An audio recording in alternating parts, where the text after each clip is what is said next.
t'entraînes depuis des mois, voire des années, mais ton physique ne change plus, il n'évolue plus. Le problème, c'est pas que tu manques de motivation, c'est que tu fais sûrement une de ces 4 erreurs. Et crois-moi, 90% des personnes à la salle font exactement les mêmes erreurs. Dans cette vidéo, je vais te montrer pourquoi tu stagnes, les 4 erreurs à éviter et surtout, je vais te montrer les solutions à apporter. Et si tu appliques tout ça, ton physique va enfin sortir de la stagnation. Déjà, la première erreur, ça va être de passer trop de temps à la salle de sport. Tu fais des séances de 2 heures, 2h30, tu fais plus de 20 séries par groupe musculaire, mais au final, tu restes toujours loin de l'échec. Le problème de ça, c'est que plus tu vas faire d'exercices et plus tu vas passer de temps à la salle, moins tu mettras d'intensité. Et c'est totalement logique. Imaginons que ton programme soit un 4 x 10 répétitions. Tu fais 4 x 10 répétitions et tu t'arrêtes à 10. Tu cherches pas à aller plus loin. Imagine maintenant qu'à la prochaine séance, tu essaies de te challenger un petit peu et tu essaies d'aller chercher plus que ces 10 répétitions. Alors je suis persuadé que tu arriveras facilement à 13, 14, voire 15 répétitions sans problème. Donc oui, tu t'entraînes, mais tu ne vas jamais à l'échec musculaire et ça c'est un gros problème. Tu fais toujours le même nombre de répétitions, le même nombre de séries, la même charge et si tu fais ça, ton muscle n'a aucune raison de progresser. En réalité, le muscle grossit avec de la tension, de l'intensité et la proximité à l'échec musculaire. À partir de maintenant, quand tu vas t'entraîner, je veux que tu ailles chercher l'échec musculaire.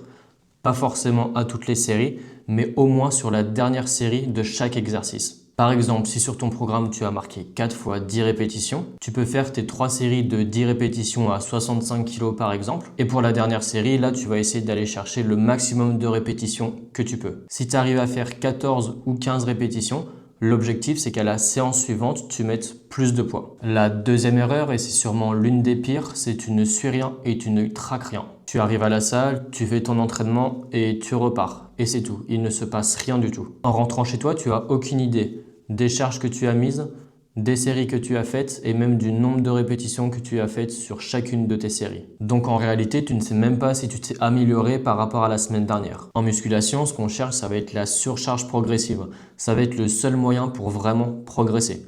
La surcharge progressive, c'est quoi? Ça va être soit ajouter de la charge, des séries, des répétitions. Ça peut être également réduire le temps de pause, augmenter le temps sous tension.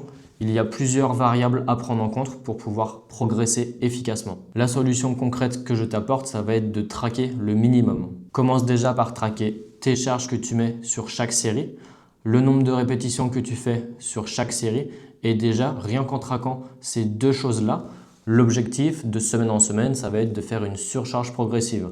Donc soit de mettre plus lourd ou soit de faire juste une répétition supplémentaire. Et ça va être comme ça que ton muscle va s'adapter et donc va grossir tout simplement. Par exemple, si aujourd'hui tu as fait ton développé couché 4 séries de 10 répétitions à 60 kg, l'objectif lors de la prochaine séance, ça va être soit de mettre plus lourd ou soit de faire 11 ou 12 répétitions à chaque série. En troisième erreur, on va parler bien évidemment de l'alimentation. Tu t'entraînes peut-être dur mais tu manges n'importe comment ou pire, tu suis une diète que tu détestes et du coup, tu craques au bout de 2 semaines et c'est complètement normal. Ta diète doit être adaptée à ton objectif et surtout tenable sur le long terme. Tu dois savoir combien de calories manger, combien de protéines, glucides et lipides consommer pour arriver à tes objectifs. Par exemple, si tu es en prise de muscle, donc tu dois être en surplus calorique. En général, on vise une fourchette entre 300 à 500 calories maximum de surplus calorique par jour.